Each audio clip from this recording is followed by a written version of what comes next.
Chapter 167, Holy Artifact. All right, Crested Sesamir nodded. He leaned forward, then swear upon the holy artifact. As he was saying this, he bent down to lift the silver suitcase by his foot. Holy artifact, the holy artifact that earned you the title of the goddess sword? Klein looked at the actions of the deacon curiously. Crested placed the suitcase on his knees, his dark green eyes instantly turning black. He lifted his hand, then pressed down. The cover of the silver suitcase, which resembled a violin case, suddenly dissolved and receded like the tide. At the same time, Klein felt that the light around him was being drawn forward as if it was being absorbed by the suitcase.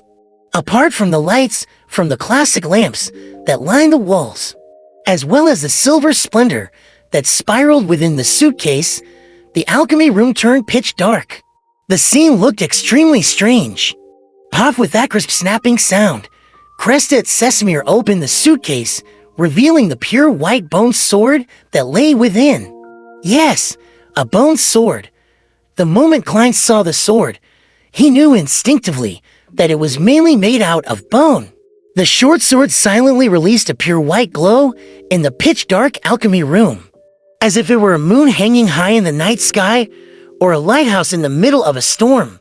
It looked as though the sword had no defects on its surface, but a closer examination would reveal that the surface of the sword was laced with layers of symbols and icons.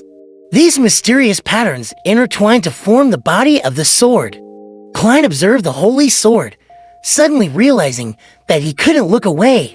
His vision was being drawn towards the sword as his brown eyes slowly lost their luster. Crested lifted the suitcase, moving the sword away from its original position. Klein instantly snapped out of his trance and finally freed himself from the nightmare he couldn't escape before. He cast his gaze to the side and asked gravely, "Your Grace, do you need me to put my hand on the holy sword?" "Yes, come over." Crested's voice was melodious, as if he was singing a lullaby. Klein stood up, still looking to the side as he took small steps forward. As it was dark, he couldn't see where the legs of the deacon were, nor his old leather boots. "Stop," Crested spoke calmly. Klein immediately halted and stood on the spot. He took a quick glance at the pure white bone sword through the corner of his eyes before retracting his gaze again, in fear. With that mere glance, he bent down and extended his right hand, accurately placing it atop the holy sword. A cold feeling swept through his skin and into his mind. The distracting thoughts and feelings of worry instantly eased, as if he was sitting on a roof in a noisy village, smelling the scent of the harvest and admiring the starry night sky. "Recite after me," Crested said solemnly. "All right," Klein nodded. He then heard the deacon speak in Hermes. "O Evernight Goddess, nobler than the stars and more eternal than eternity, I swear to you in my real name and my spirituality, I, Klein, will never reveal the details of the acting method to those who do not know of it from this moment forth. If I go against this, I shall accept any punishment you deem fit. Please witness my oath." Klein collected himself and made the oath in Hermes, following Deacon Sesamir's lead. He had the faint feeling that a connection has been established between him and a faraway being through the pure white bone sword. After retracting his right hand, he drew a crimson moon on his chest. "Praise Thelity, praiseth Lady," Crested smiled and bowed in response. Immediately, he closed the cover of the suitcase and pressed down heavily with his right hand. The darkness was instantly lit up as the light from the lamp once again filled the entire room. Klein noticed that the black eyes of Deacon Sesamir had regained their usual blackish green. He made his way back to his chair and frowned. He asked in puzzlement, "Acting method?" Crested cleared his throat.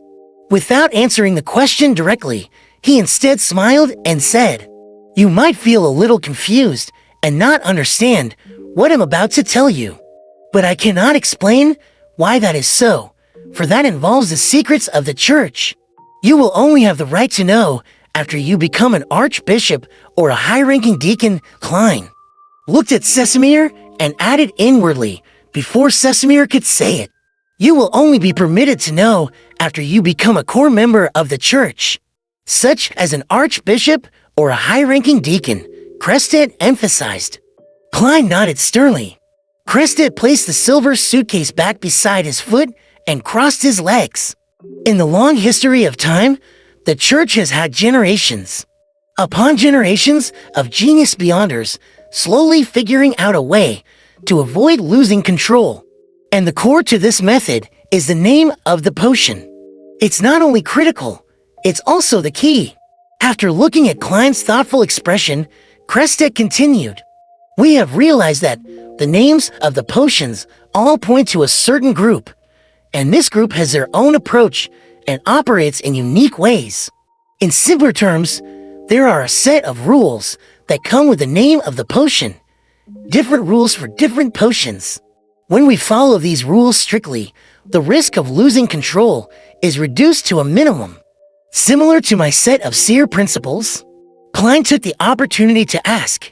This explanation isn't as simple or understandable as the one I gave to Justice, and Hangman Klein silently criticized.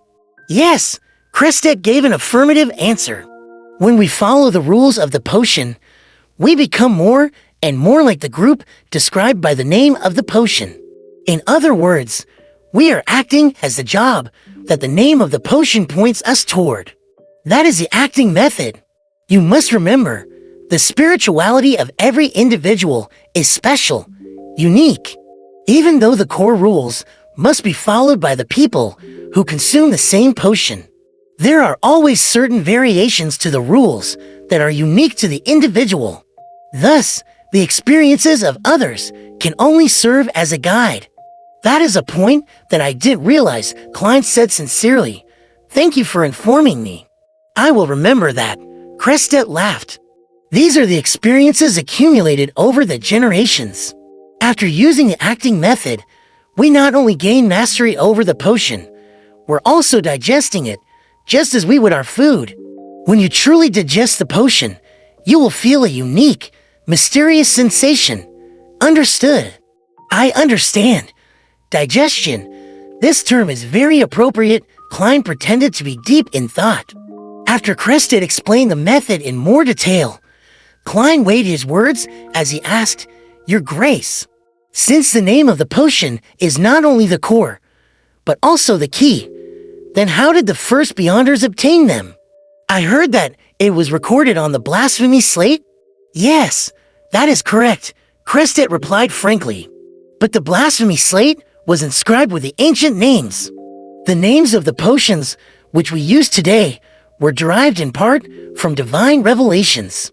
Some are also consolidated by the experiences of the Beyonders themselves. Klein nodded slowly.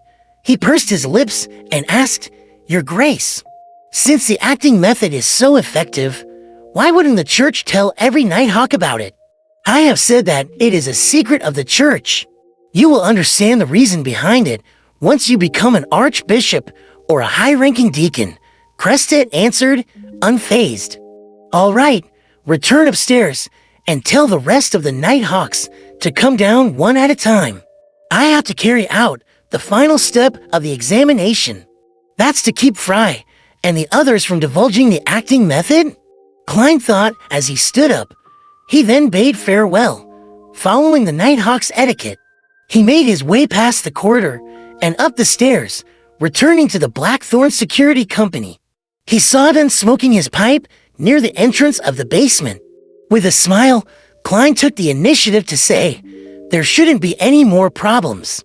His Grace wants me to inform Fry and the others to head down for a conversation with him. Yes, that is the last step. That means that there were no problems. Dunn put away his pipe and headed to the recreation room to tell the rest. As he watched Fry and Sika enter the basement, Klein suddenly recalled something. He said in a hurry, Captain, are we going to have to get Royale, who's guarding over Chanis Gate, and Leonard, who's watching over the asylum? Oh, and Kenley, who's on break? Dunn froze and pinched his forehead. I forgot. He paused for a moment, then chortled. But the matter shouldn't be too complicated. One of the advantages of having a high-ranking deacon examine you is that there's no need to send a telegraph to the Holy Cathedral or engage in a cumbersome exchange of letters. He can make the decision on the spot and hand the formula to the clown potion, as well as the main ingredients to you. That's not so bad. Klein couldn't contain his excitement. An hour and a half passed. As Kinley walked out of the alchemy room, his expression full of puzzlement, Klein was once again called downstairs. He met the high-ranking deacon once again, the goddess sword, Crested Sesamir, a second time. This time, the golden brown-haired and blackish-green-eyed deacon wasn't seated. He stood there, allowing the breeze in the basement to blow at his black windbreaker. Crested's collar stood tall, hiding his chin in the shadows. He looked at Klein and smiled. Nighthawk Klein Moretti, I announce in the name of the goddess that you have passed the examination of the Holy Cathedral. Congratulations! With your contributions, you can immediately advance to become a Sequence 8 Beyonder.